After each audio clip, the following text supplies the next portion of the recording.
Good morning, good evening, good afternoon, ladies and gentlemen, wherever it is you may be watching from, and welcome in to Infinity Broadcasting, and welcome to Road Atlanta this evening, home, of course, of the Infinity Broadcasting, MotorMouth Broadcasting. I'm so used to my intro, Jim. I'll be honest with you. Everything gets pulled together. Welcome into MotorMouth Broadcasting. Welcome into the High Point GT Challenge this evening out at Road Atlanta. Home, of course, of the Petit Le Mans and many other racing series around the world as well. Hamish Runner here with you alongside Jim Cunningham. Who knows, Jim? Maybe one day we'll be together for an Infinity Broadcasting show. I just have to get up at 4 o'clock in the morning to do it. It's got to get up at Sparrow's Fart, and you'll be right to go for it, Jim. But yeah, we're in here tonight for Road Atlanta for the High Point Racing GT Challenge. Just a complete scramble of a morning, Jim, I'll be honest with you. So, for me at least, I do apologise. But yes, welcome into MotorMouth Broadcasting. If you want to hear that intro properly, you can watch Infinity Broadcasting if you so wish. But I'm excited, in the morning and watch it with me. Yeah, technically, Jim, it's actually 6 in the morning. Because I know that some of those I2I guys, they come and watch some of the NASCAR action on the Friday nights. But, Jim, you've been away for a week, taking your kin to his next step in the world to college. I actually drove right by Road Atlanta. Did you stop at Road Atlanta, No, Jim? not this time. I did it. We did last time when we went and visited the college. We went by there. I didn't this time, but I was 6 miles from it when I passed right by it on this trip, going both ways. Oh, as if you didn't think to go get maybe some, some intel on the circuit, Jim, for us. Figure out what the current state of the track is before tonight. Get the inside scoop of how these cars are going to handle this track. What, the undulation on that track, the elevation changes. You see it here on iRacing a little bit, and you can tell, but in person, it's quite impressive. It is. They call it a roller coaster for a reason. It's very similar to the elevation at Bathurst, and I think the real reason that you can't get a proper feel of elevation at circuits like Road Atlanta, Bathurst, for example, is because you don't get the sense of the gravity whilst you're there. Like your body doesn't feel the elevation as you see it either on TV or in the sim as well. So real life, you will get a completely different feel for it just based on how your body is feeling the pressure of the gravity and the undulation and stuff like that. Currently, Jim, we are well into qualifying tonight. The GT4s have already completed their qualifying session. Carlos Sierra and Stefan Jacobi take the pole positions for both of those classes, and the rookies and the AMs. The Pro-Am GT3s and the Pro GT3s are currently out there. Nathan Biggett sits provisional pole ahead of Daniel Pino for the Pro class. Jed Cotterman's just gone to pole position for the Pro-Ams after a solid win last week in the Dayglow machine out at Sebring. He's back in the, could almost call it a bit of a red rum monster out there in that red Mustang, Jim, ready to attack this circuit here this evening. You have a feeling that, Jim, if he doesn't get a win tonight, we may see the Dayglow return for next week's race. I tell you what, there's no way out to change the paint on that thing, but I like the red. I think both look really nice, Jim, but I think he ran a red, white, and blue livery early in the year too, if I'm not mistaken. I like that one as well, but I was looking at the points earlier today when I was getting ready for the race, and one of the things that I noticed was, he's not very high in the Pro-Am points, and I think that the reason, he's had so many DNFs or whatever, or where he crashed when he was leading the race or right up front like that. And, his inconsistency is hurting him in the points. But, the reality is he's really fast. He's pretty much in contention every week in this class. And it's just a matter of him holding it together on some of these, efforts where he makes a mistake himself. It's usually not somebody else wrecking him. I mean, that's probably happened as well. But just the fact that he's caused his own troubles a couple of times. But by the way, Kenneth Collide just blew by him for the pole. He did. He did 119.36. That's fast, 5/10 of a second nearly faster. Puts him fifth overall in the GT3. It's ridiculous lap time from Kenneth Clodden. I think the you mentioned consistency, Jim, and I've noticed this across the across the track many a time through many a different series, through many different seasons of leagues as well. Consistency will always pay more than winning a couple of races here or there and having some poor performances. Yes. To do well and to win a championship. Now, we can look at Nathan Biggett, for example. Not only has he won the most races this season, but he's been consistent in those wins. Like, that's the reason. Except the only time two races, that race, the only time that race wins will pay dividends is when you are consistently winning races. Like, that is the only scenario where winning races is more important than being consistent. I have called many championships prior to now, Jim, where a winner of a season has, they may not have had the most wins that season, but they were the most consistent. They were in the top 5 the most, or the top 10 the most. And absolutely, it's those points that count most importantly. Jim, I've called a championship prior to now where the winner of the season never won a race all season. Mm-hmm. They were just the most consistent driver with the most podiums, and that's how they won the championship. Happened in NASCAR one year. And they flipped out when it happened. They changed the whole That's why they brought the system. Playoffs in. Yeah, they brought the playoffs in. They're like, well, you need a race win now if you want to win the championship. Yeah, so they didn't like that. So do we still have our warm-up or no? I don't think so, huh? I think we do. I think we have a 5-minute warm-up, Jim, from memory. I should know by now. We're 9 rounds in. Well, they changed it. They changed it in there somewhere. They did. They did at some point. But qualifying is done and dusted. Nathan Biggett has taken pole position for the GT3 class. Kenneth Claudin is on the pole, but P5 overall for the GT3 Pro-Ams. We are going to be gridding straight up. Stefan Jacobi has taken pole for the GT4s overall. Carlos Sierra is on the pole for the rookies as well further back. But the starting grid will be as follows. Biggett will start alongside Justin Bock on the front row of the grid with El Drago, Daniel Pino in P3 alongside Tristan Richard for our top 4. Kenneth Claudin will start pole for the GT3 Pro-Ams alongside David Steiner for the third row with Ryan Bajole and Jed Cotterman starting in behind them. Scott Petrone and Brian Scott will then make up our top 10 with Jared McKee and John Swan for your top 12 this evening. As we move below them, though, we get to the GT4s with Stefan Jacobi on that pole position alongside Ryan Cerulik, Lance Campbell and Cole Malley for the top 4. Daniel Nance, Tyler Hammond and John Voigt then make up our GT4 AM class with Carlos Sierra starting pole for the rookies ahead of Andrew Halloran, Christopher Coy, Aidan Kiley and Edward Delano.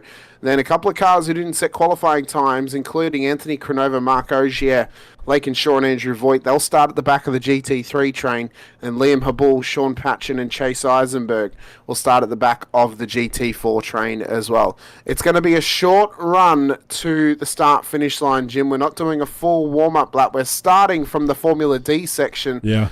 So the pace car will lead them round 10A, 10B, up around 11, come into pit lane, and then we will get this race started. I can't lie to you. I'm a little concerned about that.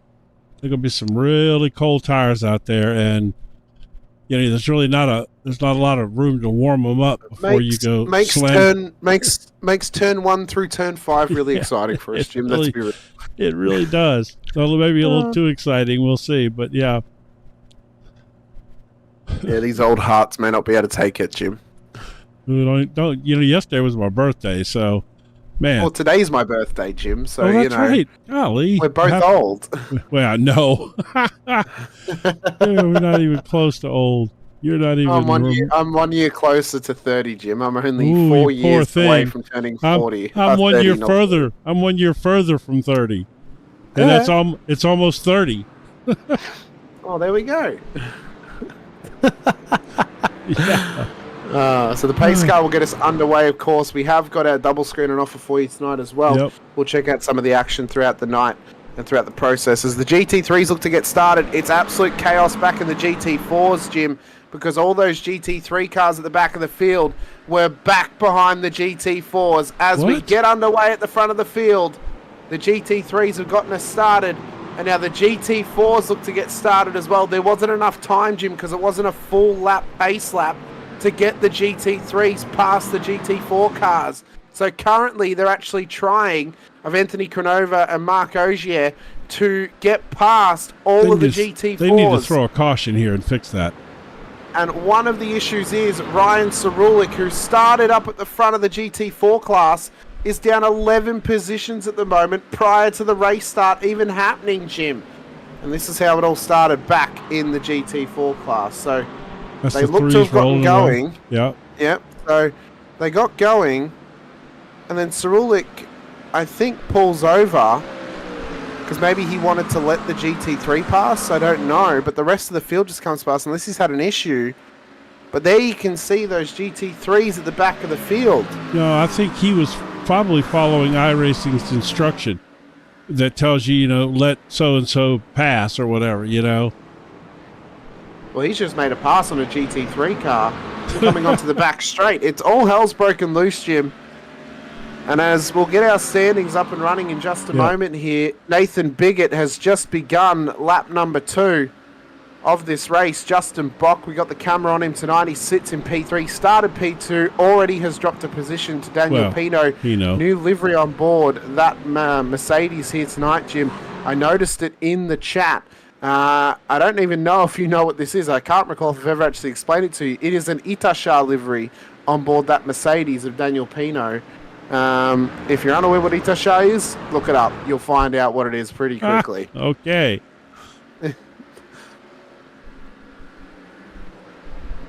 Steiner making a move here. Hot start from this whole field. Steiner trying to do it on the outside there. Oh my God, very game to go for an outside line. That's a tough line. spot there, man. He's done well to hang it on the outside of Bock, but he's left himself wide open to Tristan Richard and Kenneth Clodden as they come past him at this stage. Yeah, that was my concern when I saw that. It just didn't it just didn't look right. Oh, Lance Campbell getting loose. Oh, he's down at turn 7. Inside line, off the road into the escape area. And Campbell is dropping spots. Pino has taken the lead here. Wow. Yeah, I got to go back and find that. We were back there watching as that. As quickly as things happen, just as quickly things can change as Marc Ogier finally is only 2 cars away from surpassing the GT4 field. Check this out. I think this is fixing to be good, especially when I get it up to full speed. Yeah, turn 10 under brakes. No, I think they're going to go back and forth a little bit here. It looked like in the. Oh. Yeah, this might be good right here. So he slammed it down in there, and then I think Nathan's.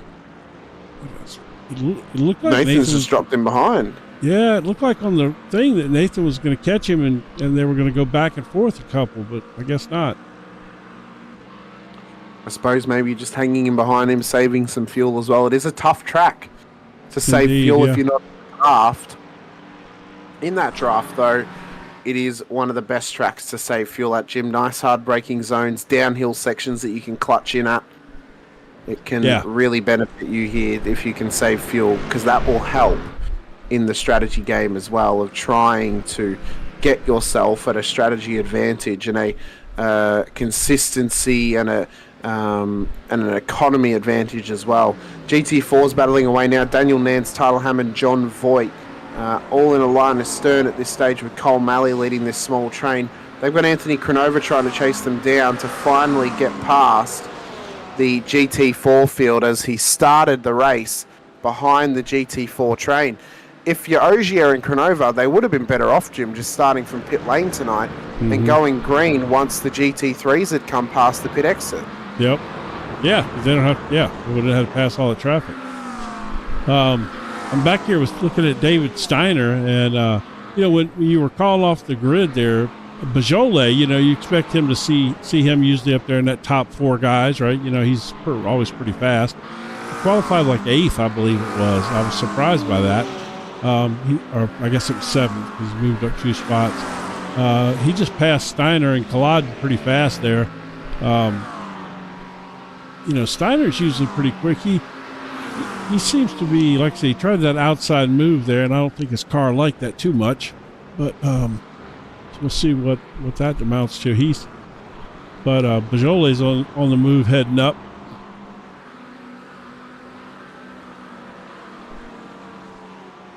He's on the move. He's on the rise at this stage. Andrew Halloran now leading the GT4 rookie class at this stage after making a move on Cole Malley, on Carlos Sierra, who is struggling at the moment. Halloran last week taking the victory, Jim, on the last lap as Sierra was taken out by a GT3 car trying to pass him at turn 1 at Sebring. Halloran was a lap down on Carlos, got his lap back. Carlos was then in pits, came around, won the race because he passed Carlos before he got to the control line. Yeah, I saw. What a way. As good as Andrew did, what a way to lose a win for Carlos. I mean, just a shame. Yeah, no, I saw it. I mean, just blasted him right there. It was in turn 1, wasn't it? Yeah. Turn 1, the start of the last lap. Yeah, I just got back to the hotel and I pulled the race up to see what y'all were doing, and I saw that incident happen, and I was like, "Are you kidding me?" Because Carlos had just missed the week before, and he was all fired up in the chat and whatnot about he was coming back, and he was all excited, and then that happened. Speaking of chat, anything going on in the chat tonight? Where is everybody?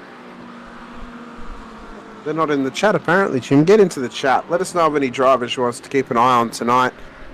If you're watching on your TVs, you can load up the stream on your phone with the same account you're watching on your TV and comment from your phone.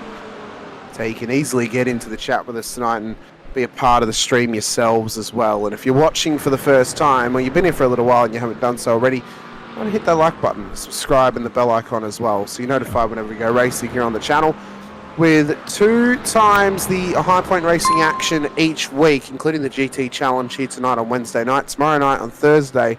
I got news 21st. too, by the way. What's the news? So I this week while I was traveling, I talked to all the guys from High Point, and we're going to have both series back next season. I'm not going to elaborate too much on tracks or anything like that. I don't know if they've officially reached the schedule. Somebody's got a NASA livery. I like it. I'm like a kid. Squirrel. Anyway, so they. I'm not sure if they. No, Jim, you're not like a kid. You've got autism. Yeah, that's what that is, Jim. That's probably true. Especially if you know me, I hyper focus on things like crazy. Anyway, so we're gonna have both series back next season, and they're starting a brand new. Check this out. On Monday nights, they're starting a Super Formula League. Nobody runs Super Formula cars. I mean, you can't even find that kind of racing. It's even hard to get good officials in. There's only I think one other league I know of that runs the big boy Super Formula. Oh my God, this is getting hairy. Oh yeah, we got Bigot and Pino right on top of each other going through traffic. Look at this. Into the GT4 traffic. We had the question, where is Lance Campbell now? He's in P6 in class, but P22 overall. That puts him roughly, I think it's P8 in the GT4 class overall tonight. So he's got 2 of the GT4 rookies ahead of him at this stage. So a bit of work to do now for Lance Campbell to come back in this one. But Bigot is all over Daniel Pino all over as they battle away. He had a nice lead, almost a full second, and that GT4 traffic messed him up. I'll tell you what, these guys tracks to deal with the traffic, Jim, as well. It's a tough track. These two have not disappointed, man. I mean, a Daytona race and just both of them. I mean, it's been great having the 2 of them in this series together. It's been, it's just fantastic. And not to discount Ryan Bajola, I mean, he's right there, and Justin Bach is too. Those guys are just right on the heels of making this like some crazy good upfront racing in this series. Cronova has been struggling in his Ferrari with a couple of off tracks across the piece, including this one down at turn 11 and turn 12. Yeah, well, I think he might have been trying to run the old circuit there, Jim. He did. You realised the road went the other way. I have to admit, I've shot off there and used the old track myself in the past. I love Road Atlanta. I love this track, but I absolutely hate that turn. What is it? That's turn. I guess it's 3. It's turn 11 and turn 12. No, Oh no, I was talking about not that. I was talking about the one turn 2, turn 3. Yeah, that one. That little S going down the hill. I hate that turn. I love this track, but I hate that turn. But back to your point, Jim, that you made before about the new Super Formula League here in High Point. So as we had a moment there. Potentially, because the Formula League is like filled up instantly. So they're going to do season 1. And if everything goes well, we might end up doing their Super Formula League 2, which I can't even begin to tell you how jacked up I would be about that. And I love different things. You know, I love GT3 racing and all, but I want to see, you know, some other series. You know, it's a Super Formula series. That is, you know, that would be fantastic. A lot of fun. I only know of one other Super Formula League, like for the big boy, the SF23. I know the Super Formula Light is very, very popular, especially here in Australia for leagues. I think there's at least 3 different leagues in Australia that run the SF24. Obviously, is the replacement for the Formula 3 car when it came into iRacing. That was which is a great replacement. Great car, absolutely a great car. One of my favorite cars in all of iRacing to drive. I love it. It's great. But the big boy, the SF23, was the direct replacement of the Formula Renault 2.0 car, so it took over Formula B. And it's the car they run in Japan. Yes, it is. SF23 offering both a Honda and a Toyota variant of the exact same car. They just have a different engine in them. Edward Delano got it going on back there. I saw him just move up a spot over Habal. Yeah, he got past. He's battling away with Liam Pabal at the moment into the final corner as they fight here in the GT4 class. Couple of the BMWs battling away. Must say, Jim, I wish we had the old BMW on track as well. That'd be kind of cool to get both of the BMW GT4 cars out there. Yeah, the old one's actually not that far off pace. I used to like driving that car. I didn't really make the transition over to this new one.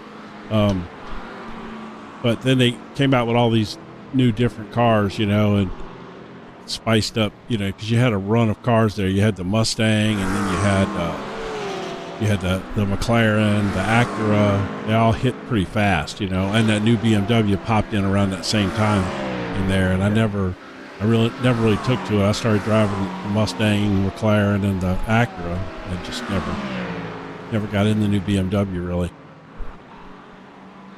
Well, what we have got for you right now is some hot action amongst the GT3s and the GT4s as well. Jed Cotterman trying to chase down Brian Scott inside the GT3 Pro-Am class at this stage. The race leaders have now caught the GT4s again. So now they're trying to traverse through that traffic as Pino has managed to gain a little bit of time over Biggett, who's been caught up right behind Cole Malley as they run down through turn 5. And now Biggett will be released, but he's lost nearly a second to Daniel Pino.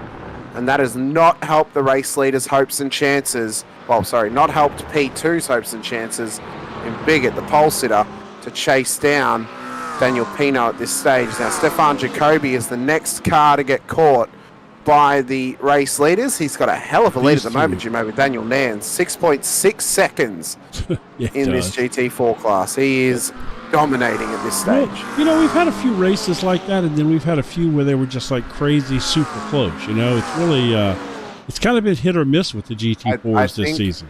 I think the reason that they've spread specifically here tonight at Road Atlanta because of this is because of it's because of the traffic situation. Mm-hmm. It's such a tough track to get past the traffic that, or even deal with the faster traffic coming past. It just spreads out the lower class of cars. And it spreads out the GT3s as well.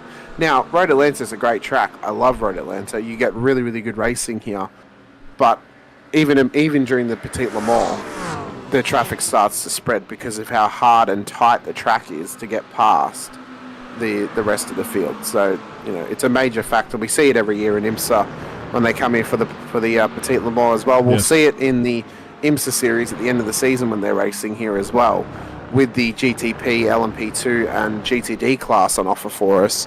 But yeah, I mean, it's cool that we're getting some GT4 racing in amongst GT3s. I know that there is some rumours, Jim, that GT4s may be going away next season. I'm interested I to don't see think what they may that. bring in replacement to them if they are going to go. I necessarily wouldn't be against them bringing in the Porsche Cup car as a second class. I think that'd be awesome to see the Porsche Cup car running around with some GT3s. They're faster than an LMP3 in a straight line, Jim. So they can actually challenge the GT3s when they're exiting corners. Yeah, And it will mean the GT3s will need some patience to get past them. Well, the thing about the Cup car, Porsche Cup car, is obviously it doesn't have the assist that the GT4 cars have. No. It doesn't have the traction No control, ABS, no and TCS, the ABS. Yeah, none of that. Yeah. But you get some great racing in it, Jim, and it's it's a car that drivers yearn. They yearn to have a league for. Is the Porsche Cup car. I mean, I know this firsthand. I run a Porsche Cup league. So it's a car that is very well yearn for it? Say it. They yearn for it. You Jim. really meant that. You felt that. Oh yeah. Yeah, I feel what I say, Jim. In that particular case, you definitely did. Oh yeah. I'm sorry, I couldn't help myself. No, but it's true though. It's as from a league admin side, right? It's one of the reasons why the first league that I started in 2025 was a Porsche Cup league, because I knew how popular the car is, and I knew that drivers want a league that they can go racing in. So a lot of drivers they want it. Oh, they run right. I'm sorry, Brian Scott and Cotterman here. They were really starting to battle. Cotterman was flying up on him, and they ran right up on the back of a GT4 car, and I thought they were fixing to blast him from behind. But they managed to get it woed up a little bit, and they're going back to that now again. Cotterman, he started second there, and he I guess he started on pole. Yeah, he did. He started started on pole. He's down 2 Oh, overall. you're right. Yeah, you're right. Yeah. So, but anyway, back to your point. The Porsche Cup car, it's still one of the most popular series on iRacing. I mean, literally every time you look at a Porsche Cup race, they're 7, 8, 10, fields deep. I mean, they got huge.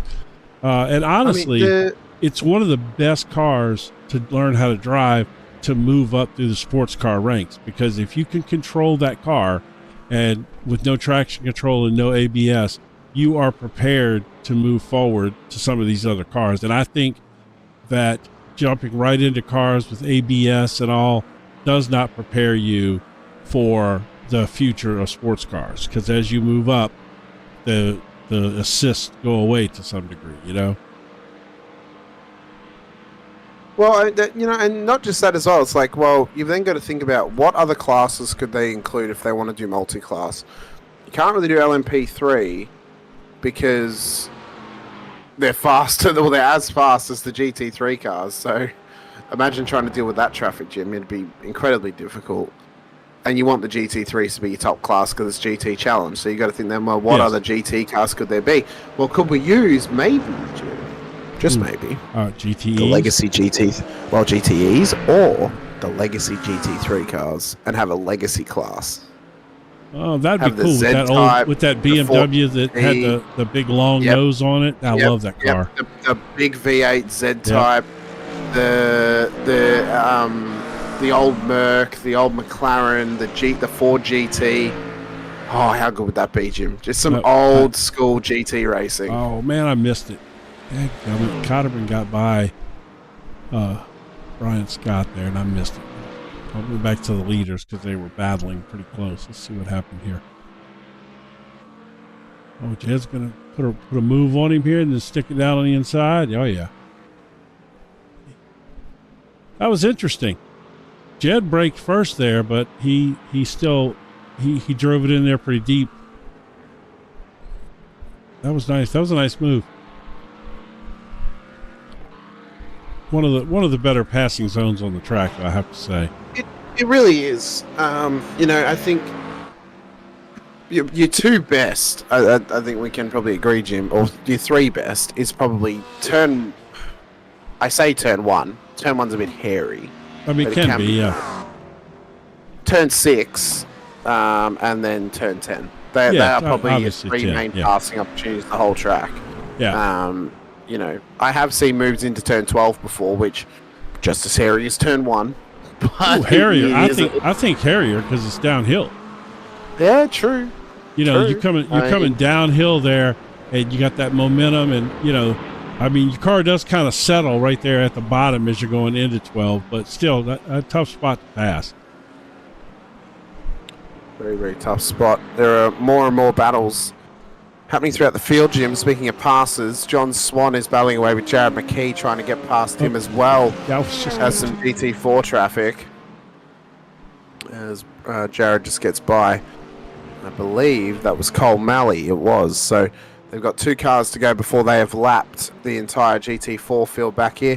Edward Delano is still battling away with Liam Hubble, who's got that old 2003 Williams BMW livery on that car. The old HP BMW livery. Must say, it looks nice in the GT4. Oh my God, they've just ran it straight onto the grass.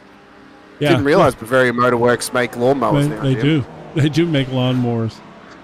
You know what? They were in tandem though. They both were like, well, okay, Liam has just cut off at Porsche, so there is some struggling traffic management for the Porsche of Scott Petrone.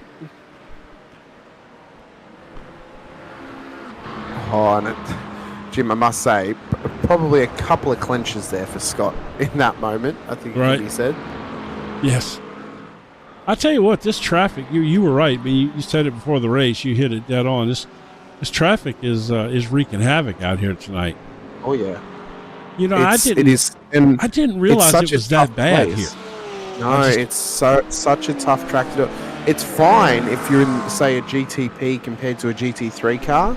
Yeah, you got because power. you can just get them on the straight. You know, you just come out of Yeah. the corner and get them on the straight. It's easy. Sure. Same for the LMP2.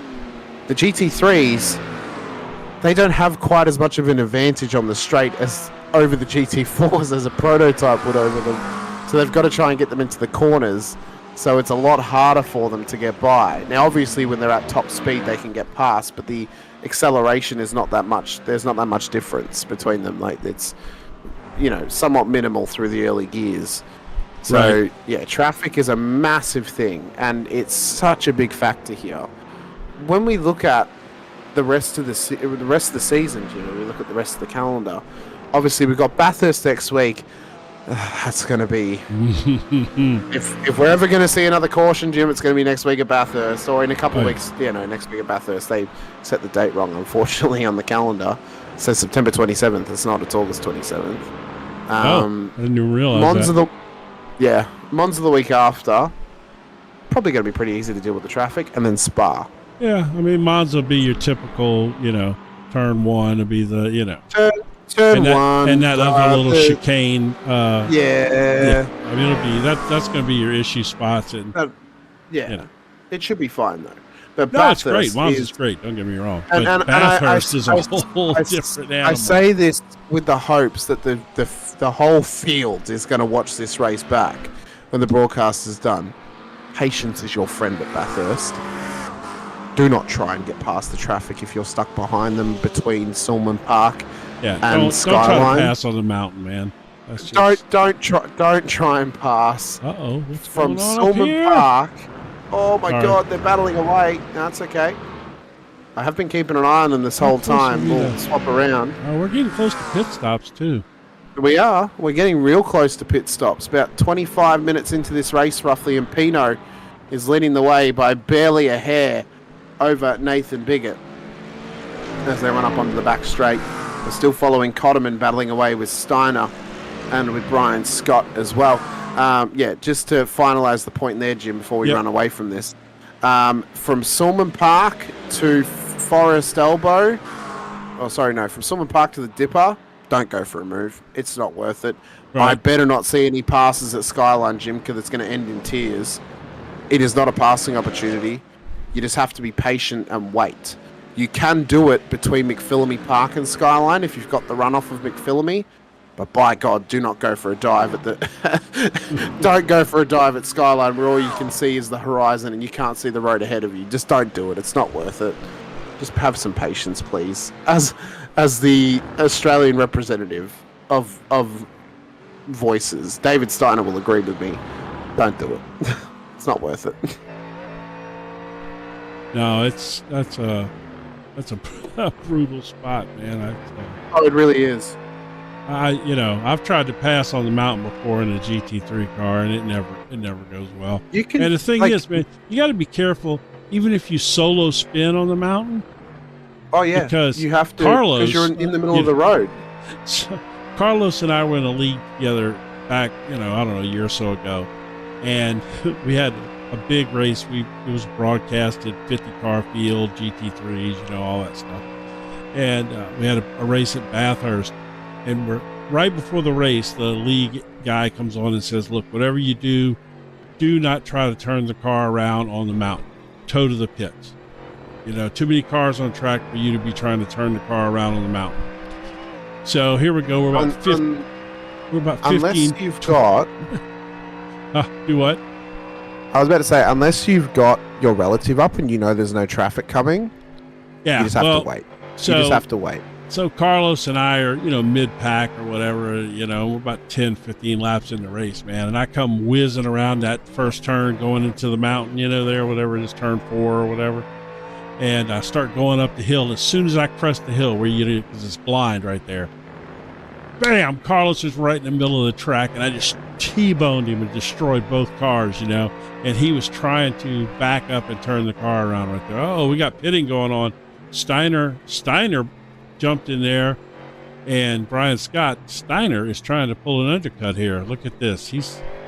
That's exactly where he's headed. That's a good move. I like that. Steiner and Scott in pit lane, so Cotterman's now continued on away from this battle. Cole Malley is starting to catch up once again to Daniel Nans. This battle's continuously been spread like butter thanks to the knife of the GT3 cars coming through and separating them. One. Thank I you. like that one. Thank you very much. The road is the toast, Jim. That's what that is. It tracks so hot it'll melt like we can get a Carlos Sierra POV. We'll put it on the little screen for you, and we'll follow him around for a lap or two. Well, there you go. Yeah. There we go. Carlos's problem is when he's out there, he builds up these 6-second leads, and there's nothing really too exciting to show. That's the problem with Carlos. Yeah, he's just so good as he's coming into pit lane. So we'll head back to Carlos in a couple laps' time when he's heated those tyres back up. Daniel Nans at the moment, though, has got Cole Malley all over him. And just like history would love us to repeat, the GT3 traffic has caught the back of them. This is only going to help Jed Cotterman, though, because that GT3 car of David Steiner is getting held up right now as he looks to get past him on the straight. That was Liam Habul off the road at turn 7. He's just rejoined the track straight in front of the traffic, Jim. Let's have a quick look at this. So, big dive up the inside from the Mercedes. Of that there was the race leader, Stefan Jacobi.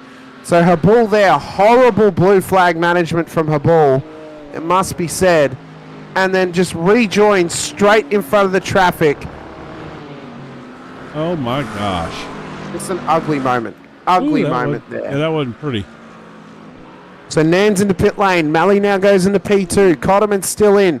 David Steiner has not managed to get past Jed Cotterman thanks to that GT4 traffic as Cotterman just rejoins the circuit, riding behind Edward Delano at this stage. They've got the race leader of the GT4, Stefan Jacobi, in amongst this as well. He'll be hoping they can help him get through up the inside of Cotterman. He goes! What are you doing, Stefan? Why are you trying to get past the GT3 car?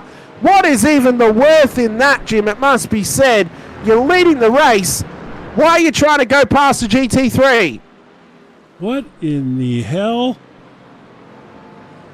I tell you what, and that's a good way to piss him off too, and come back and wreck you on. You know what I mean? Like, I mean, Stefan's flashing him like he has a right to get past him. He doesn't. It's a GT3 car. I don't recall there being a Mustang GT4 in iRacing, Jim. Why would you do that? I don't understand it. You're an amateur and you're leading the race in the GT4s. You don't want to get anywhere near a GT3 car. Why? Like, you're trying to dive up the inside of a GT3, which is battling for position, which is not in your class, and you're getting annoyed at them, Look at and you're this. flashing your headlights out of annoyance. That's an unsafe pit entry. He's about to get a pit stop. Yep. Yeah, he's about to get a stop hold. Yep. I think that was an unsafe entry as well. It got was damage it from was that, for sure. but that was his own. I mean, look, that was his own doing. He's tried to dive up the inside of Jed Cotterman. So Nathan came into pit. He did. Cole Malley has followed him in as well. So once again, Pino this will be the telltale stays sign. out that extra lap, like he always seems. This could that's be the the thing. That difference dude's maker. fast, and he seems like he always saves fuel too. It's like a water stealer, Jim. Well, he just manages to steal an extra liter here or there. I feel like that almost wants to lead me into some Bruce Lee thing. Be water, my friend. So Jacoby is still in the box. Cole Malley is leaving pit lane now, so Jacoby definitely has a stop hold penalty for an unsafe pit entry. Oh, yeah, it was obvious, yeah. Oh, Yeah, he's so probably Malley's melting now down taking the now, race blaming the he probably GT3 is. driver.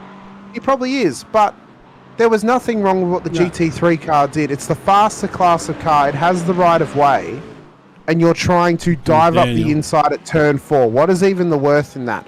He's lost out now to Malley, Nance, Hammond, and Campbell, and Voigt. In fact, I think he's actually just cracked it because he's still stuck in pit lane. And you know what? After the decision that he made, that was a bad decision. Pit lane then. Really horrible decision because Jed Cotterman's now in pit lane and he's about to do his pit stop. In fact, Jed's actually got a black flag. He's got an unsafe pit entry as well. Actually, he's got a drive-through. Yeah, Jed had already pitted. Yeah. He had a drive-through. I don't know why he had a drive-through. Unless it's for incident points. Maybe. It's kind of early for that. So I got Pino up there pitting. Pino's in and out pretty fast. Let's see if he's going to stay in front of Nathan. It's close. Oh, well ahead. It's close, but I think he has it. Nathan's flying though, and he's on warmer tires. He is indeed. We have got the POV as well of Carlos Sierra on the bottom screen as requested by Boba in the chat. So we'll sit on board with Carlos for a couple laps here as he runs around in his Aston Martin. He'll take back the race lead once Christopher Boyd comes through pit lane. And now Daniel Pino looks to race on to the end of this race as well. Just a messy moment, Jim.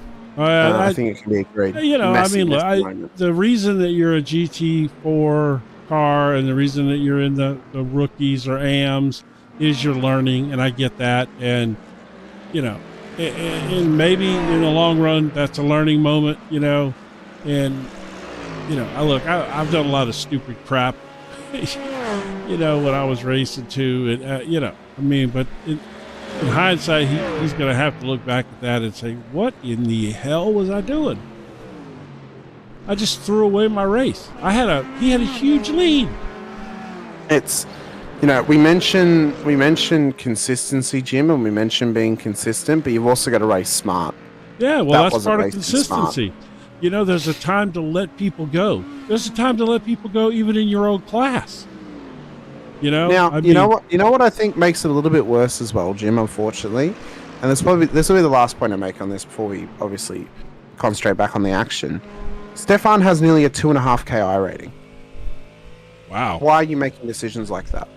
You don't get to a 2.5 KI rating making decisions like that all the time. So clearly it was just one of those things that happened in the moment, I would say, because, you don't, speaking of I ratings, while we're got a little bit of a lull in the action here after everybody's pitted and everything's settling back in. Let's take a look at some I ratings and see what we got here. There's some big ones in there. Also, can confirm as well, Jim, Ryan Cerulik has been disqualified from this race. I'm unsure why, but he has a disqualification flag next to his name. He's been disqualified since lap 4. So I'm unsure why, but he has been disqualified. Whether that's from not committing to a black flag or something another, I'm not sure, but he has been disqualified. He's actually out of the session now. The only thing you can get disqualified for is not serving a black flag and connection issues, right? It wouldn't disqualify you for connection issues, though. Yeah, well, it would just bring you back to pit lane and just park you. Yeah, okay. Yeah. So yeah, he he must have not served a black flag. Yep. Well, I tell you what, Bigot has caught back up to Pino something fast, man. Oh, he has. He has indeed. Scott Petrone as well has got Tristan Richard attacking the back of his car right now as well. Kenneth Clodden still sits in the lead of the GT3 Pro-Am class at this stage as they continue to battle away here for the High Point Racing GT Challenge here tonight. Multiple angles of action for you. 36 minutes done and dusted, 24 minutes and counting in the rest of this race. And at the moment, it's a two-horse race between Daniel Pino and Nathan Bigot for the overall win. It looks to be a one-horse race for the win of the GT3 Pro-Ams for Kenneth Clodden, but a small mistake could cost him. He has got 21 seconds, I believe, roughly. Let's have a look here. 16 and a half seconds, sorry, over Brian Scott at this stage. So it's close. A small mistake could cost him. It's not far out. A small mistake could see him drop below Scott. And then for Cole Malley, well, he's got a 4-second lead over Daniel Mann, so a small mistake will definitely cost him the lead. This is probably the first time that the GT3 Pro-Ams have had a bigger gap than one of the GT4 classes. You know, the GT4s usually seem to build up those huge, gaps. But now we got the biggest gaps in the in the other category. That's funny. Well, looking for a change of race lead. Bigot is trying to get by Daniel Pino at this stage as they traverse past some GT4 traffic. Bigot looking to sneak up the inside onto the back straight. Couldn't quite get the power down off of turn 7. He'll tuck back into the toe. That's watch for Pino to cover the inside line at turn 10. That will cut off probably the best passing opportunity of the whole track. If he leaves this open, Jim, Bigot's going to get all over it like a blanket on a dog. He's not going to let him get anywhere. Oh, he's diving for it. He's diving. Oh, no, Pino got him. Yeah, Pino covered that right on up. Thing is, with Pino, he's raced Bigot enough now that he knows if he lets him by, that it's going to cost him. Because Bigot has shown that he can run away. And by the way, you said this was a two-horse race. Technically, it's only a one-horse race. There's only one Mustang out there fighting for that. Oh, very funny, Jim. Very, very funny. So, there he goes. There he goes. Turn 3. Takes the lead from Daniel Pino. A solid move there from Bigot. That was a solid move. Christopher Coy as well has had an incident further back, Jim. We'll get the replay up for you on the small screen. Let's see how this has occurred. Down at turn 7, it seems. Spun it round. And then there was traffic. Oh, my God. What are you doing? Hold your brakes, please, Chris. Oh, my God. Powered it up and kept on going. He just put the boot into it. I suppose he had a free moment there. He could have just powered it off the track. Yeah, I don't know. We'll see now. It seems like Bigot's stronger after this pit stop. I didn't notice. Did one of them have... They took tires or anything? No, not really. They're about the same time pits. And yeah, I don't know. That's quite interesting because Bigot all of a sudden found some speed.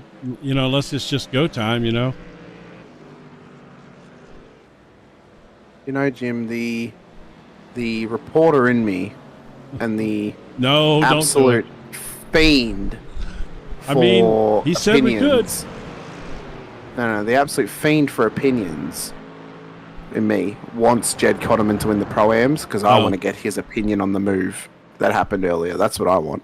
Oh, yeah. He'll probably. Where do you think I was going with that, Jim? Oh, I thought you were fixing to pull Pino in. No. He's muted at the moment, actually. Battling for the lead. He said we could do it. He did say we could. I don't want to put him off. I mean, he's not fighting for a championship. In a battle for the race lead. He's not fighting for a championship over here, though. He's over here racing for fun. So he's not. But the respect for his race lead or race win potential, I don't want to put him off. The hell with respect. Pull him in. Nah, we'll leave him for now. We'll leave him for the moment. We'll keep an eye, though, on the GT3 Pro leader, I was about to say winner, Kenneth Clodden. Although he has got 18, nearly 19 seconds over Brian Scott at this stage. So it will take a massive upset for Scott to get past Kenneth Clodden. The field is separated a little bit, but we know, Jim, through the wondrous world of strategies coming together, we will get some battles closing up towards the end of this race more than likely, as drivers either begin to save fuel or as they maybe make a couple more mistakes or the tyres start to come into it.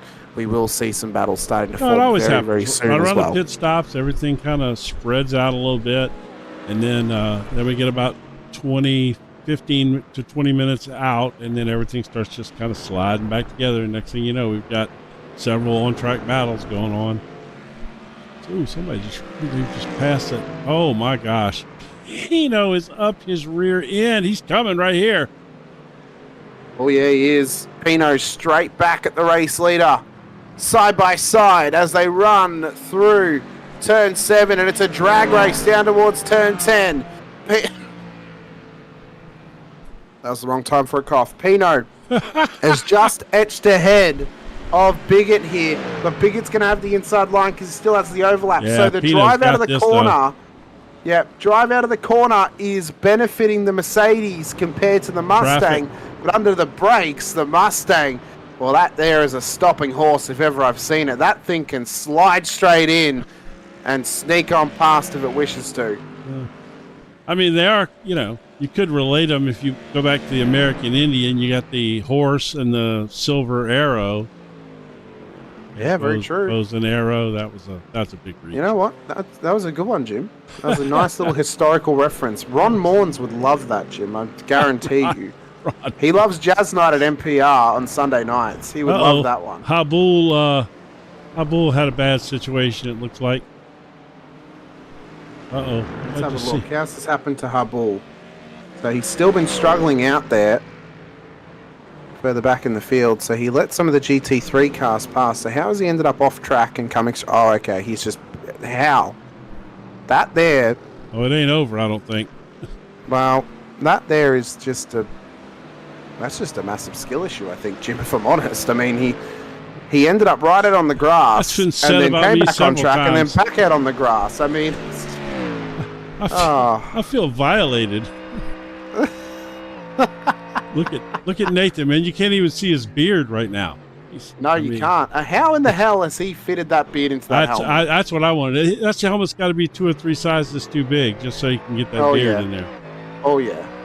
Imagine the goozle that has to go over his head as well. A little hood that protects him from the helmet. He needs a little beard pocket. What did you call it? A goozle. A goozle. Oh, there's a new word. I learned 2 new words today. Tea and a goozle.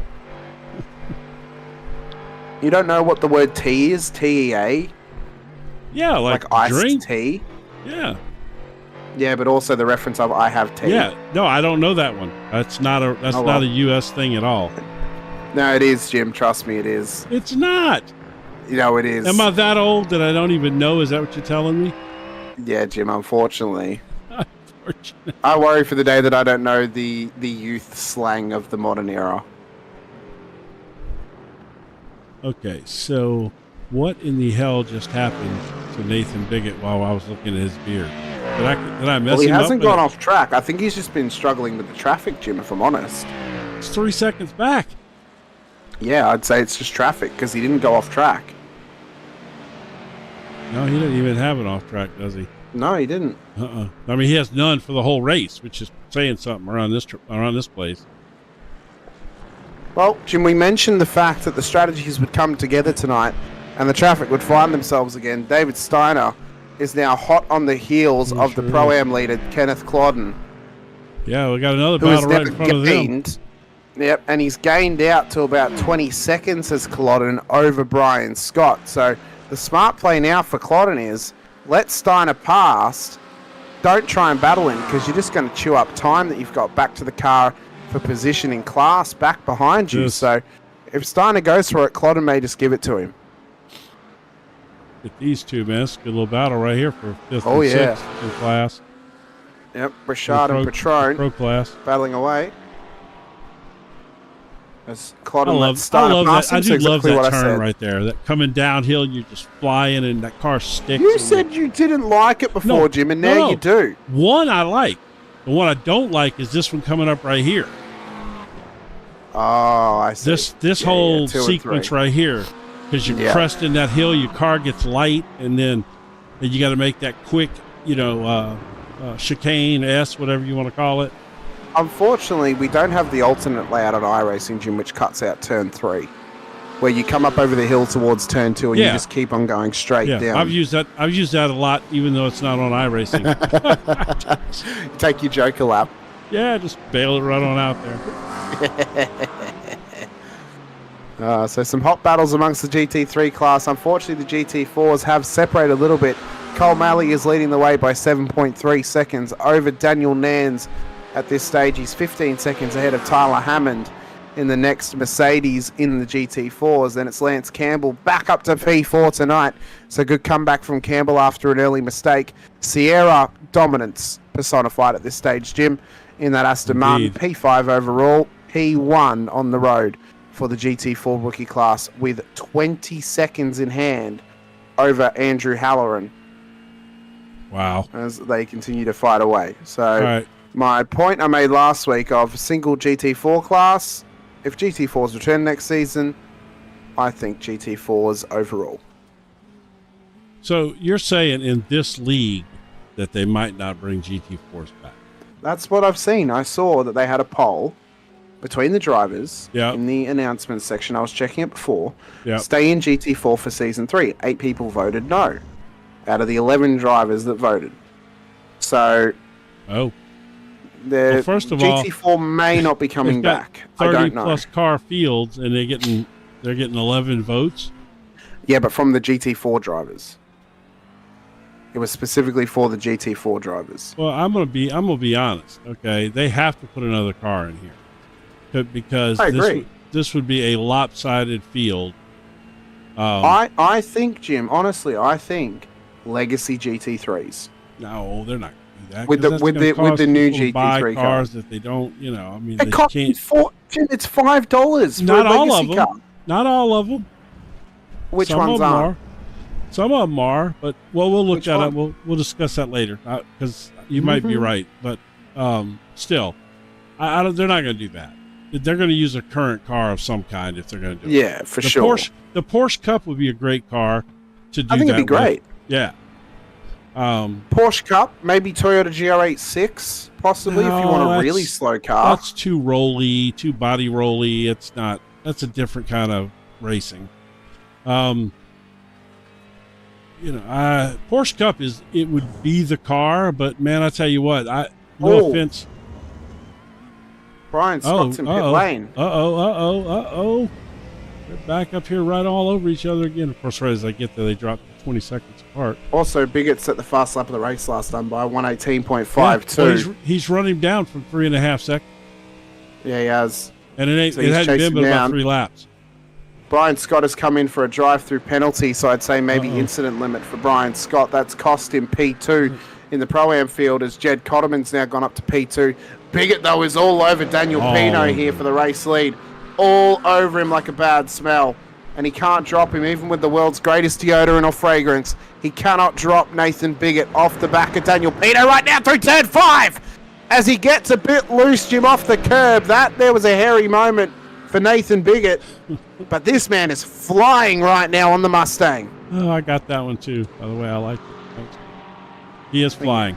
Yeah, I mean, these two have been such a treat since they joined up together, and I'm so waiting for Justin Bach and Bajole to close that gap just a little bit and get up there with these guys because they're so close, both of those guys, and I just am waiting to see us have those 4-car crazy battles like that where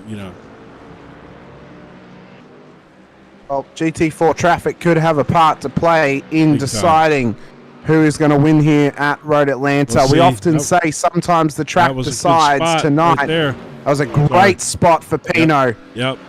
Because that was huge. Bigot, oh my God, has to send it up the inside. I mean, he did get it done pretty easily because if he'd have got here to turn 3 and still been behind that car, that would have been a disaster. He'd have lost another 2 seconds.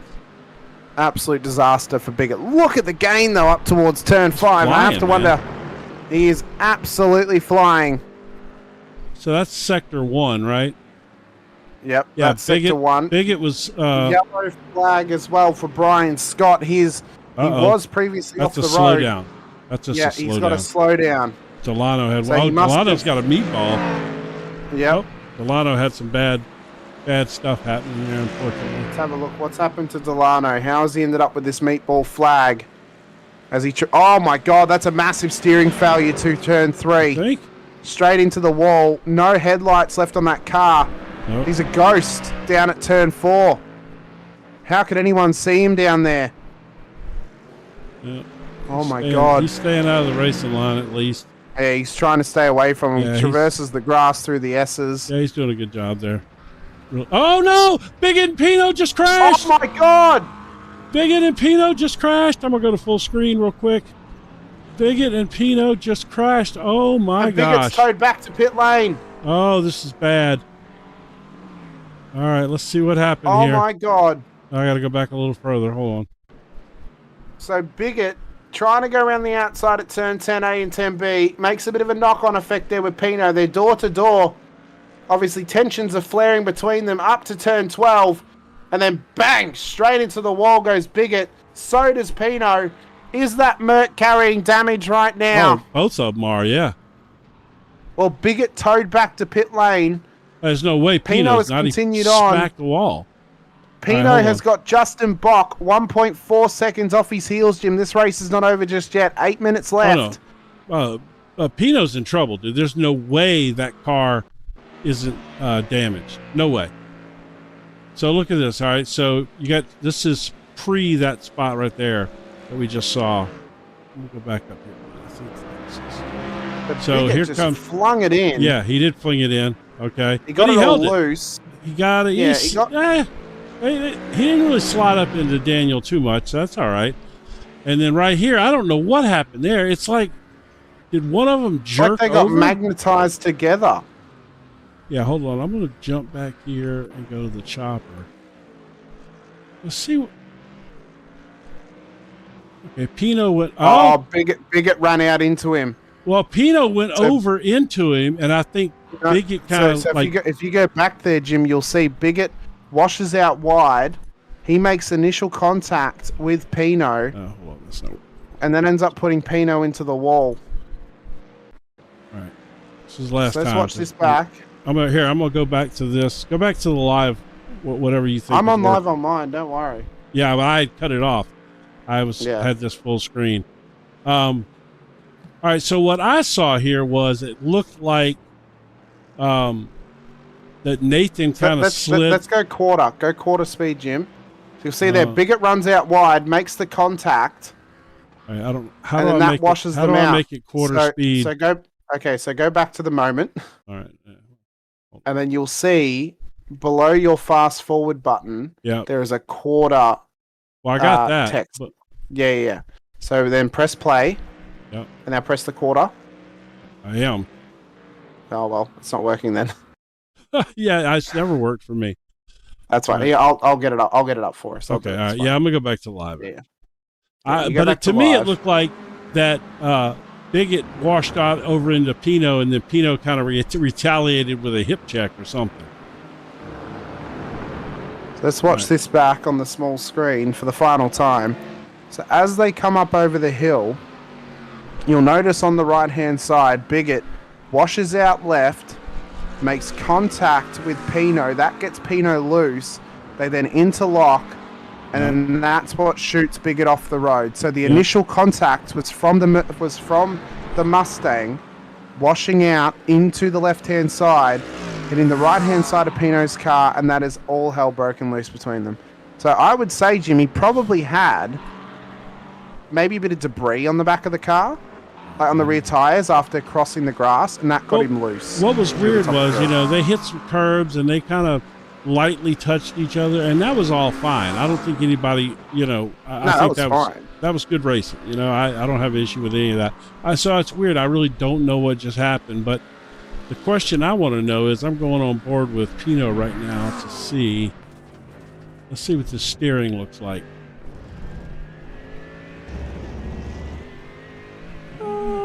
Maybe slightly right hand out, although he's aiming for the corner. So well, we'll that's what we'll see right here. We'll see. Yeah, he's okay. No, he's pretty good. Yeah, that's probably just a bit of aero. That's probably hurt on that car now. Shocking, if you want to be honest. Yeah, so well, he's just running a bit wide at turn one. No, here we go. That is going to allow Justin Bock through. Race lead change. Justin Bock goes into the lead of the race over Daniel Pino. Can Bock smell a miraculous race winner to be his first of the season if he pulls this off? He's fixing to have a hot seat because he's got a dragon on his ass. Well, he has got to beat El Drago, Daniel Pino, to his first race win of the season. Well, we got 2 laps left. 3 minutes, 45 seconds. So probably 2 laps. By the time they get to the line, probably 2 laps, I would say. Actually, no, they might be okay. If there's 3 minutes left and they cross the line, there'll be 3 laps left. Right. Because they're only a minute 20 lap time. So 3 laps for Bock to survive. Oh, here comes Pino. The onslaught of Daniel Pino as he looks to head it up the inside at turn 10. Pino back into the lead. But Bock is right there to strike if Pino makes another mistake. There's a little over 3 minutes to go, Jim. 3 laps left. Yep, so we're going to get to 45 of Road Atlanta. Can Bock pull this thing out? This is good stuff right here. You know, I was about to go back and visit the banker. I see he's got his banker outfit on tonight. He's got his little vest on. Oh, he must have heard me say that. Cole O'Malley, but then we had this huge crash for the lead and everything, and I didn't get to go back. So, Cole, if I don't get to you before the end of the race, buddy, well, I appreciate you wearing that banker outfit for us. You're looking good there. What we might do is, Jim, when we go to the post-race interview with him, we can show his camera whilst he's being interviewed. Well, that's true, because, he's going to win. So, yeah, he's in good shape. Well, we thought Daniel Pino and Nathan Biggett were in good shape. All up in the middle of a battle for the lead. He's got the wherewithal to take his headphones off and scratch his head and put them back on. And how do I do that? Now, the beauty is for Biggett, I mean, he's a race winner ahead of the whole field, so he can afford to lose points here at Road Atlanta. It's not really going to cost him very much because of how unlucky Ryan Bajolet's been over the last few weeks. So he's still in good shape. He can afford to have a poor race tonight. What he can't afford is a poor race next week at Bathurst, because all of a sudden that'll put the pressure back on him and that'll close up the gap a little bit more. Well, if Bajolet has a strong race next getting week. It done right now. He's in 3rd place, So well, the McLaren is a very strong car at Bathurst, Jim. The McLaren is very, very strong. And we know Bajolet's fast. His problem has been his consistency. He gets into some incidents and stuff, whether they're his fault or not. The whole, that you hear so many people talk about, you got to be able to avoid incidents even if they're not your fault. You know what I mean? But yeah, his problem has been his incident. The mistake under pressure has dropped it off. That's now promoted Ryan Bajolet. Oh, for whatever reason, my share screen just dropped. I don't know why. Oh, sure did. My racing's still open. Oh, well, main screen. Oh, Justin, man. Well, that's tough, man. Golly. So that's now given Bajolet position. Yeah, but not a battle. There's no battle here. No. And we're not going to see a battle unless Pino makes another mistake where he runs off track, he should be pretty clear out the winner here. 1 lap to go. White flag. At Michelin Raceway, Road Atlanta, with about 30 seconds on the clock when he crossed the line as well, Jim. I'd be damned if this track doesn't just always produce good racing. Oh, it does. It produces some great racing. Some of it's traffic problems and but that all still makes for great racing. Oh, by the way, here, are you back up on your other screen? I know it's still running, Jim. I think you might just need to reload the link possibly because my share screen's still actually running. Well, we don't really have a battle. We're all good. By the way, Brian Scott, black flag, so he's had to come back into pit lane for another drive-through. Serve that fast. If he doesn't serve that before the end of the race, it's going to be a 40-second penalty.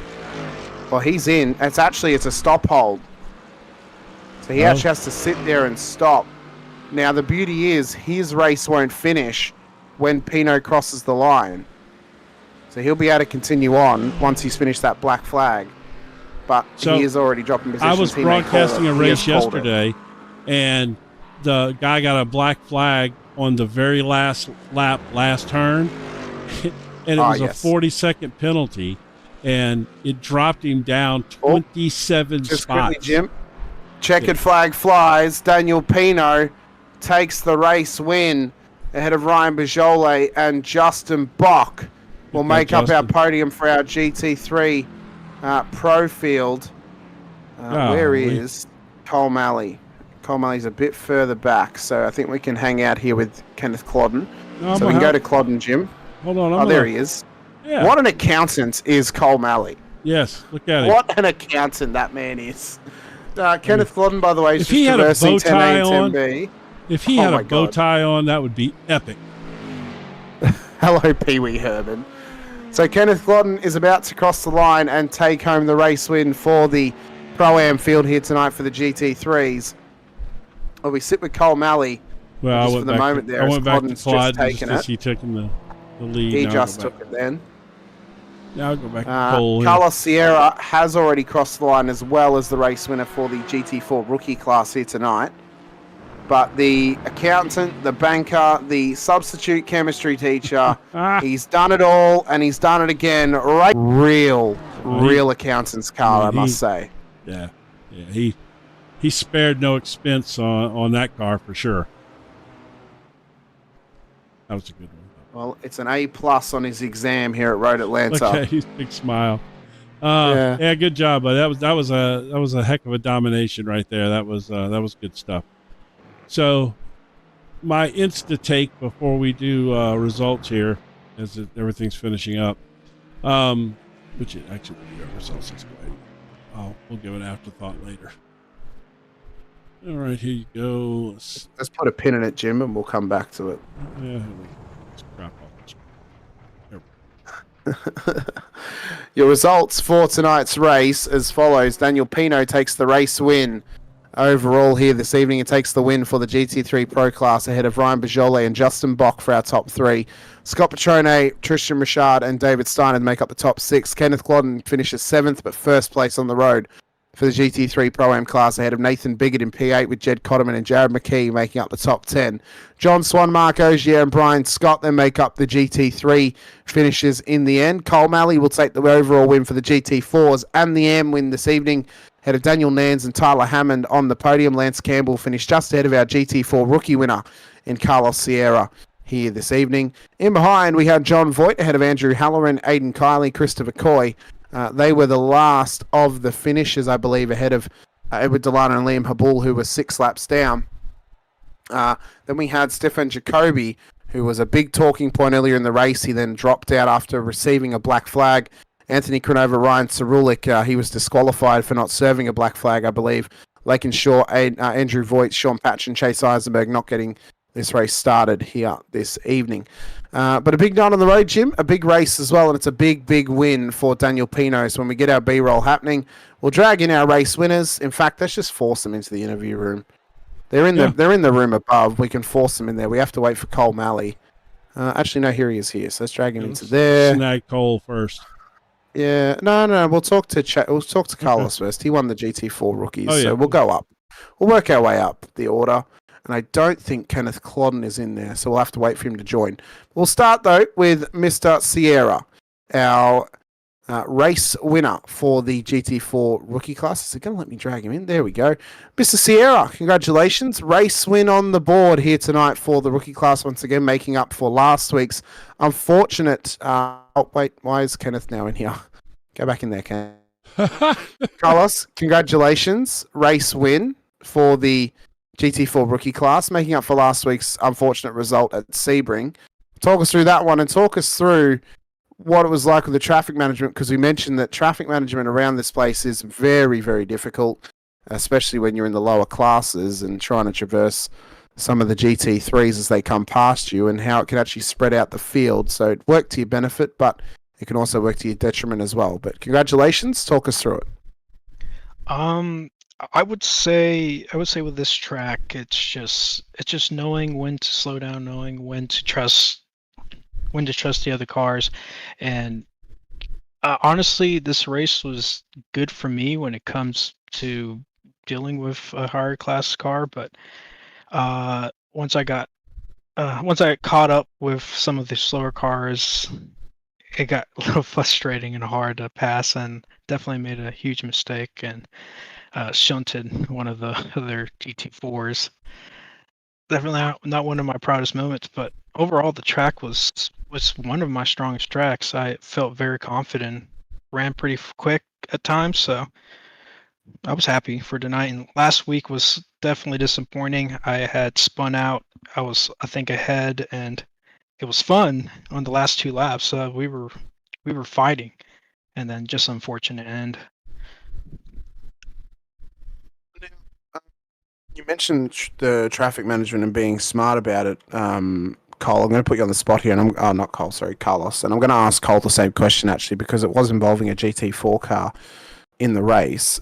We saw an incident where the GT4 race leader at the time was getting passed by GT3 traffic, and then he decided it would be a good idea to slide up the inside of the GT3 that had just come past him and try and take the place back.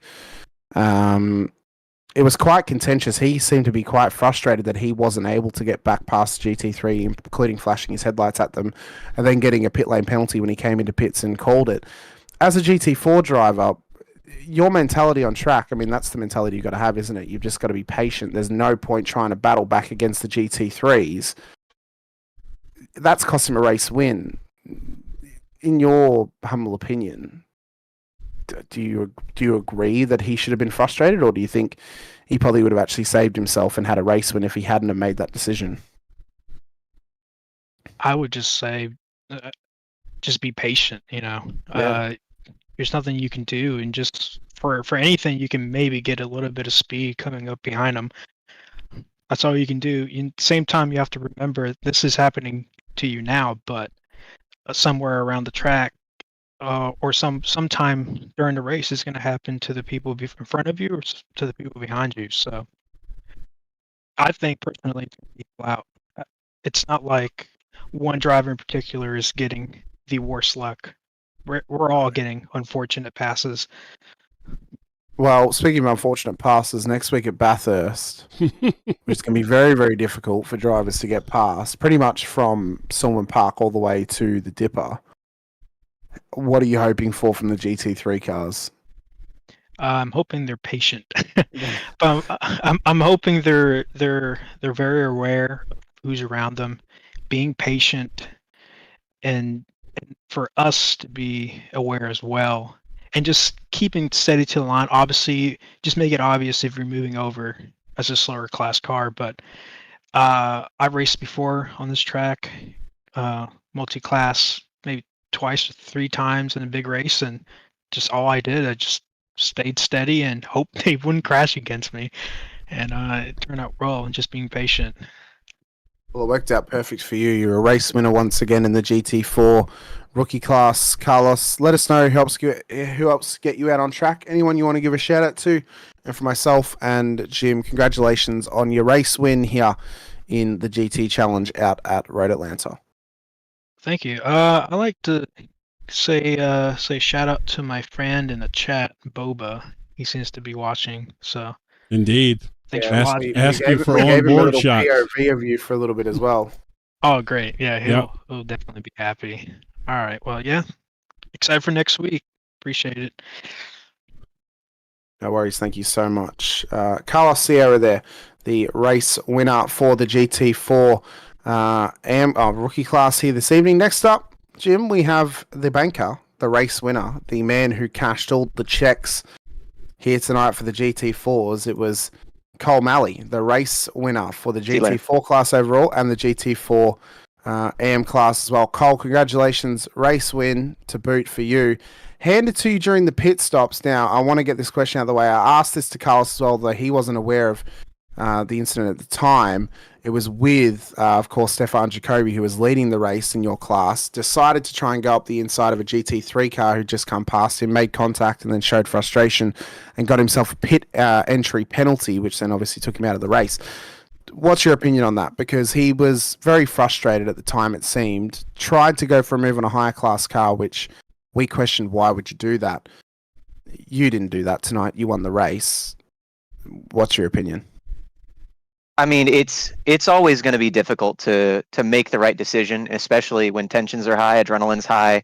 I can't, I can only say that I was slowed up by a GT3 going into the pit lane, and it was absolutely worth staying behind because there was no risk, there was no danger, and we both got out of there safe. Yeah, well, he appeared to have thought that it was better that he could pass them at turn 4 than tuck up behind them and let them go when it's a faster car. But it helped you in the end. You got the race win. That paid off for you once again. We noticed that you decided to really present yourself tonight on your camera. Very, very banker, accountant, I'm requesting sub-teacher. a bow tie. Yes. Yes. Yeah. But you would look epic in a bow tie. That would be so awesome. Well, conveniently, I have one. So of course, every chemistry teacher does. Of course. Yeah. We got in several good accountant jokes. I was really going to give you some TV time, but right there, just at the moment I was about to cut over to you and give you some good TV time, that's when Daniel and Nathan Biggett decided to run each other off the road and cause all kinds of end of race drama. So I didn't get to get you TV time. Well, no worries on that. I heard about that. I was in a Discord call and I heard, oh my gosh, the race leaders are taking each other out, and that was fascinating. I was really interested to hear about that. So I'll be going back and watching the stream. Well, we covered it. We watched it back about 10 times. So we tried to figure out exactly. It was really strange. It was good, but anyway, it was it was definitely some drama there with like 3 laps to go in the race. So, but man, you dominated tonight, really. Though, I mean, after that, the other car got kind of took themselves out of the race. What a nice win for you, and should be a nice points haul for you tonight as well. Absolutely. Thank you. I appreciate it. Yeah, no, it's good. I mean, we had a lot of fun at your expense the other day, and then you played into it. You literally went and changed your name in Discord like 5 minutes after the race. So, it was good. And when you're playful like that, it gives us a chance to to have some fun, and it makes everything better. It makes the broadcast better. I think the guys watching, the other guys in the league love that kind of stuff, so it was fun. But sure. Yeah, again, congratulations, man. You got anybody you want to shout out to before we let you out of here? Yes, actually just one this week, and that is to my wife for letting me do this league and taking care of our beautiful daughter. So thank you, Danielle. I really appreciate it. Yes. And I look forward to doing Danielle, it next week. He's looking sharp. You did a good job. Let's button him up and get a bow tie on him next week for Bathurst. And I want to see Jim. I want to see Cole at maybe Spa, actually. Yeah, if you can, Cole, in a like a chemistry jacket, like a lab coat. Lab coat. So if you have a lab coat too, that's gonna be. We'll see. Of course he has a lab coat. He's a chemistry teacher. Of course he has one. Substitute chemistry teacher. Yeah. But anyway, Cole, congratulations again, buddy, and thanks for playing along with us and letting us have a little fun too. Thanks for putting up with our terrible jokes, Cole. We appreciate it. Absolutely. Thank you, guys. Have a good night. All right, man. Thank you. Next up, we have our GT3 Pro-Am winner on the road tonight, Kenneth Clodden. Kenneth, congratulations. You snuck in before, but we were in the middle, unfortunately, with our GT4 rookie winner. But congratulations. P1 on the road tonight for the Pro-Am class. Not necessarily a tough race for you. You qualified well, had really, really good pace. How did you find the racing tonight at Road Atlanta, and specifically, how did you find dealing with some of the traffic out there as well? I really enjoy the traffic in this one with the slower cars. I did catch a couple times like the traffic, like bad situations. And the funny thing was I'm running the whole time and I'm not realizing that Tristan, I'm thinking he's Pro-Am. So I'm getting dejected that he's pulling away on me.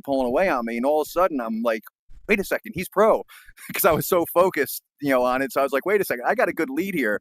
So I was able to sort of relax after that point. Well, we saw you battling away with David Stein at one point, and I mentioned on the broadcast, I'm like, well, knowing Kenneth, and he's probably realised at this point that David's not in his class, he's got about 20 seconds back to the next car for position in his own class. He probably just let David go, and then it turns out you came into turn 12 and you just let him past you. I'm like, well, that's exactly what happened. So, Well, you raced very smart and, raced very clean, which helped your benefit. what I thought there, my strategy was he caught up to me and I was faster in some parts and he was faster in others. And I'm like, you know what? Going past the pit exit, that blind right-hand turn, I kept I just couldn't get it by myself there. So I said, I'm going to let him go. Because the same thing, I'm trying to catch Tristan thinking he's in my class. I'm in VR goggles. So I'm pretty focused on what I do. I don't have all this stuff around me. And I said, let him go by and I can follow him through there. Maybe he can pull me along. I can, go faster through there, not going blind by myself. And then it all hit me. I was like, wait a second. I looked at my screen and I was like, wait, I have a 20-second lead. I can relax now. I didn't want to do the same thing in Brazil because I was heartbroken with that one. Well, right. Bathurst next week. That's a heartbreaker. We mentioned it's a real heartbreaker. It's Bathurst. It can break your heart very easily.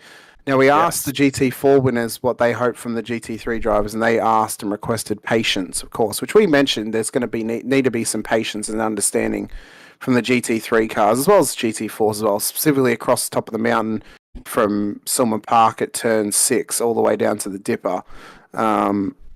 Knowing Bathurst as well as I do, your best spot obviously is to get past traffic is going to be on the lead from McPhillamy Park before the braking zone at Skyline. What are you hoping for from the GT4s next week, but also from your fellow GT3 drivers? Because obviously you could be in a tight battle, catch some traffic, and then end up the car in front of you's decided, I'm not going to be patient, I'm going to take them out, and then you could get caught up in something. What are you hopeful for next week at Bathurst in for the whole field, not only for the pros and pro-ams, but the GT4s as well, and how you can all race, simultaneously in a nice harmony together where you all come away unscathed? I just think you have to try to plan it out. Like what happened to me in Brazil in that last corner, I should have just waited. And instead, I said, I'm going to try to get around this guy. And it was just dumb on my part because I overshot the corner. So I'm pretty patient with the GT4 cars. I enjoy racing them. Most of them, I pride myself in racing clean. I try to race clean. I try to race fair. And a lot of the GT4s, I had a little bit, and not nothing bad, but a couple of them I'm coming and they stepped in front of me. They should just held their line. But ultimately, I enjoy them, and I do think they are doing a good job as the same as the GT3 cars that we're racing with. I think everybody, we came together pretty good, and we all understand each other well, and we all race each other pretty clean and pretty fair. So I think if you just use your brain next week. Don't try to force the issue and just wait for the opportunities, and create some of your own just by being smart and where to set up the passes. I think we could be fine. Next week, I'm just going to try to get through it. I would say the no-go zone, Kenneth, is don't try and go for it at Skyline. It doesn't end well. I agree. I hate the downhill. Anything downhill in that place, I hate. Everywhere else, I'm okay with it. But once you get to that first downhill section, I fear that part. Forest Elbow is okay, but yeah, Skyline through the Dipper is not the way to go. But Kenneth, a phenomenal job from you tonight. Fantastic effort once again. P1 on the road for the Pro-Ams. P7 overall as well, so it's a great effort from you. Let us know anyone you want to give a shout out to, anyone who may be watching in support of you as well. And for myself and Jim, congratulations on your class win here this evening in the GT Challenge. I appreciate it. I want to give it a shout out to you guys. I always love going back and watching the rerun when I'm done with the race. You guys are doing a good job. Carlos and all the guys at High Point Racing, they kill it. They're offering us a great platform to race. And my grandson, Demi, he's 3 years old. He loves watching monster truck videos and loves watching all these race videos. So I want to give a shout out to him first, make sure he likes and subscribes, okay? He doesn't have an account yet for that, but I'll get my son-in-law to like and subscribe. But yeah, the only race winner with a grandson or with a grandchild in this league. No, maybe in this league, but maybe in this league. I'm probably one of the old men of this league. Yeah, Believe it or probably, not. but that's as long as I'm around, I've been a Good member of though. that league for a while, so long as I'm around, you're safe. I'm sure I've got you covered by a Yeah. few years. All right. Well, maybe message me after this. We'll find out. I'll tell you, I just turned 59 yesterday, so. All right. So you got me a few years. I'll be 55 in Oh yeah, January. no, we're so. good. But no, Yeah, it's no, all good. again, congratulations, gotta man. keep these young guys in line. Yeah, right. Thank you. I right. appreciate it. Yeah, that was a good Keep win doing a tonight. good- It was good fun. job, guys.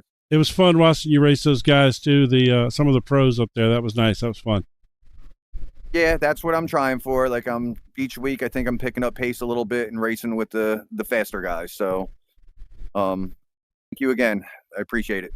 All right, man. We'll talk to you soon. Hopefully next week. Definitely. I hope so too. Have a good. I've just unfortunately cut him off. Sorry, Kenneth. Yeah, you did. Many apologies. Next up, though, we have our race winner here this evening, winner of the pro class and the overall as well. It is El Drago, Daniel Pino. Daniel, congratulations on your race win. Hell of a battle with Nathan Biggett, and unfortunately, I mean, he has already apologies. He's already given us his apologies in the chat tonight for the incident with you two up at turn 11. But, you guys battling hard, got a bit side by side into turn 10A, 10B, up over 11, and then a bit of contact, put you both in the wall. First question I want to ask you, Daniel, is was there any damage on your car you were carrying to the end of this race for those last 7 minutes, or was the car okay off of that incident? Yes. First of all, I want to say sorry to Nathan. I didn't watch the replay, so I don't know if it's my fault or his fault or netcode or just hard racing. But that is the worst scenario ever. Like for you, like to spectate and to watch, it was fun. But yeah, when my idea is save fuel the whole race. Nathan was behind me. He was struggling with the traffic. I make big move with the traffic. I think in one time I do a free wide in the last turn, and Nathan, you have to wait to the GT4s. So in theory, Nathan and I, we have the same strategy, the same fuel, because I saved the whole race, and Nathan, I think in one time is pushing and then he's saving behind me. So the thing is that when we pit, he start pushing, and my fuel is thinking the racing the black box say that I have to save like 0.5 or I will be out of fuel. So this Nathan was pushing hard. Like you see, I span the gap like a 3 seconds, and then he come back with me because I am full saving fuel. He was attacking me. So the idea was to try to maintain his gap in the shortest sectors. Like if you see, I literally leave the gas, he go to my outside, and then I have the inside. So he's not gonna make it. So in that time, I save fuel. So he go full pushing. I have like, how many fuel he put? Literally, I am saving the whole race. So then we got a side by side before the finish line. I don't know what's happened, but the thing is that thankfully my hit was literally in the front bumper. Like my wheel, when I was going into the wall, I put the wheel full straight to don't have wheel damage. And I think Nathan literally hit the rear right.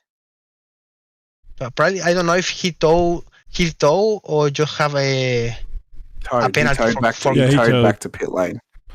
Yeah, he pulled up and towed straight back to pit lane after the incident. Yeah, probably he got a meatball. But thankfully, when I spin, like we trying to save, I was trying to save, but I hit in the wall literally straight. So I think I have front bumper, but my wheel is good. So yeah, like it's not the finish that I want because we fight the whole race together. I try to escape with the traffic. He come back. The Mustang is. Oh, last week was Road Atlanta in the GT. No, in IMSA, I think. and I was running with the Mustang because it's the main in Road Atlanta. Yes, it's way sticky. In the Merc, I can't go flat out. So it was difficult. But Well, yeah, through a difficult race, though, Daniel. I mean, a very strong race for yourself, anyway. So Even dealing with the traffic and battling with Nathan as well. Obviously, new livery on your car this week too. You're running now High Point Racing Itasha livery. I noticed on that Merc. So it looked very good. Unfortunately, we couldn't quite see it properly because of the night sky. So hopefully next time at Bathurst, when I hope we're running in the day because there is no lights at that track, we get to see it in its glory with the sun shining and the sky is nice and blue. yeah. I want to thank David Demont. He made the delivery for me. I said like I want to like the like the real Merc good smile racing that literally is the same but with colorful. Yeah, I say like I want the same but with High Point Racing. Yeah, I know that And Good he Smile. made Good it. Smile has a Good Smile normally runs Itashas when they're racing both in Japan and in the US as well. Yeah. So yeah, but no, it looks the goods and it really works well. So I mean, actually, if you run it tomorrow, then obviously we might be able to see it tomorrow as well. Yeah, we will see tomorrow. Yeah, well, that's good. So, well, Daniel, do you have the replay? Are you watching the broadcast right now? The end of it? Yeah, I am watching right now. Okay, so this is the incident coming up right here, I believe. Perfect. I want to see this, man. Yeah, I kind of wanted you to see it. Like if you see, in this moment I leave the gas because I need to save. I was like 0.3 to add, and he just sent the car, but I know I have the inside, so I don't have problem like because he's not gonna make it. But I will not close his door, like send the car and go to the contact. So I respect, he respect. We go to side by side. I think he's lose the rear, and he had to correct. So I have the momentum. In theory, if there is no, his rear end stepped out and hit you. Yeah. If this moment, if we don't have the incident, I got the lead again because I got the momentum. Right. And he had to leave the gas. You'll see he washes out to the left a little bit, and then that's what actually causes the initial contact. I mean, I think it was just hard racing, and obviously it wasn't intentional for Nathan as well. Yeah, I know Nathan is a good guy, man. Yeah. It's just hard racing, man. It's free to go. The wall race behind me.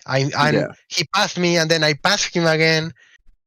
Well, if you see, I hit straight. I don't have like too much damage. Yeah, you probably actually came out quite unscathed. Luckily as well, obviously as a front engine car, you didn't damage the engine, which was probably the main thing, and probably the main worry of putting it straight into the wall instead of backing it in. But a solid performance from you, Daniel. A race win to boot as well through tough tests around this place. Looking forward to seeing how you do at Bathurst next week as well. Let us know who helps get you out on track, Daniel, and anyone you want to give a shout out to. Yeah, Bathurst will be a tough one, especially with the GT4. But I am happy for the race. I hope you enjoy the race too, guys. It's very hard racing.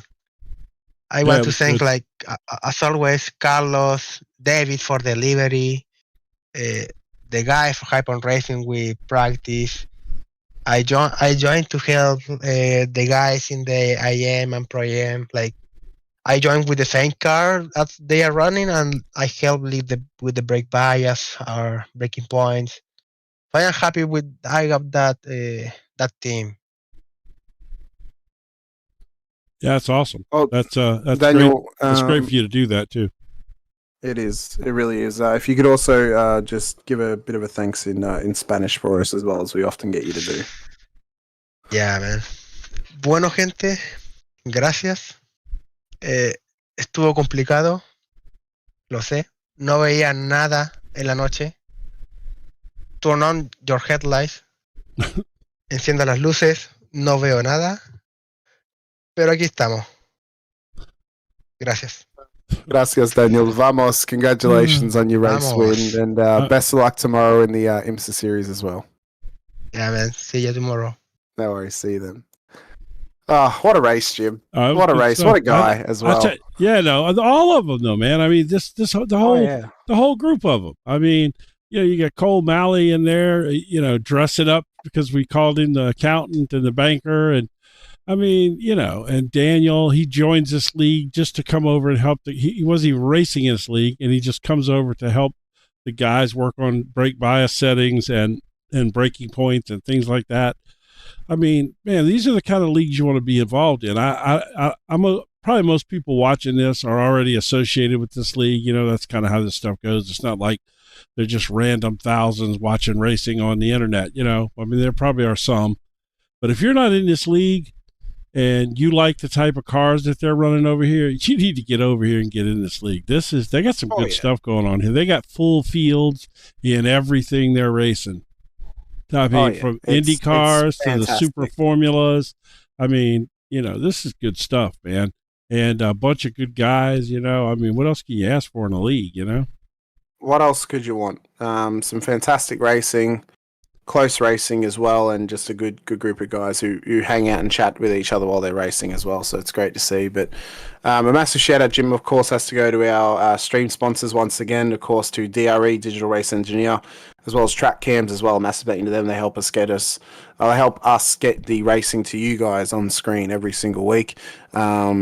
Be sure to hit the like button and subscribe and the bell icon as well if you're watching us for the first time here at MotorMouth Broadcasting, so you're notified whenever we go racing, or even if you've been here for a while and you haven't done so already. It doesn't cost you anything, and it helps support us as broadcasters and also helps support the series that we broadcast to. Coming up this weekend, we of course have the next round of the High Point Racing IMSA series as we go racing tomorrow evening out at the wonderful Indianapolis Motor Speedway for the second to last round of that series. It's going to be a wonderful occasion once again as we go racing at the Brickyard for the IMSA series then, and then next week we're at the final round back here at Road Atlanta for that series. Coming up on Saturday evening as well.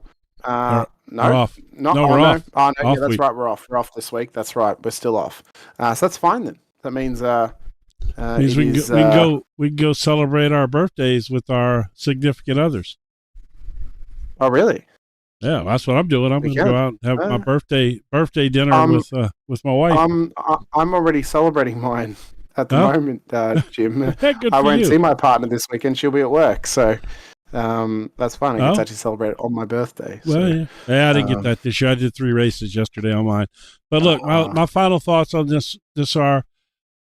Great racing, obviously. We saw a little bit of everything, but my one takeaway from this is just what a phenomenal group of guys this is, and I'm sure there's probably some gals in there too. Not singling anybody out or anything, but yeah, I mean just good stuff. I mean, this series has delivered.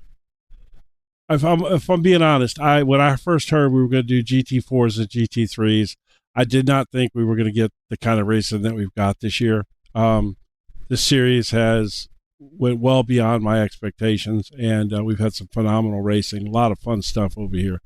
So yeah, just enjoyed it. Ready for Bathurst next week. I love that track. It's going to be a hot mess. Very well could be a hot mess going forward, but what a race it's been tonight. A couple of rounds left this season of the High Point Racing GT Challenge, and of course 2 rounds left of the IMSA series as well, so plenty of action still to come your way throughout the rest of August and into September as well. But I've been Hamish Munro alongside Jim Cunningham once again. Appreciate your time, appreciate you being here with us here this evening. We'll see you guys tomorrow for the High Point Racing IMSA series out at Indianapolis Motor Speedway for the Brickyard Road Course once again. But until then, thank you so much for joining us. We'll see you guys next time. Stay safe, drive hard, and as always, bye for now.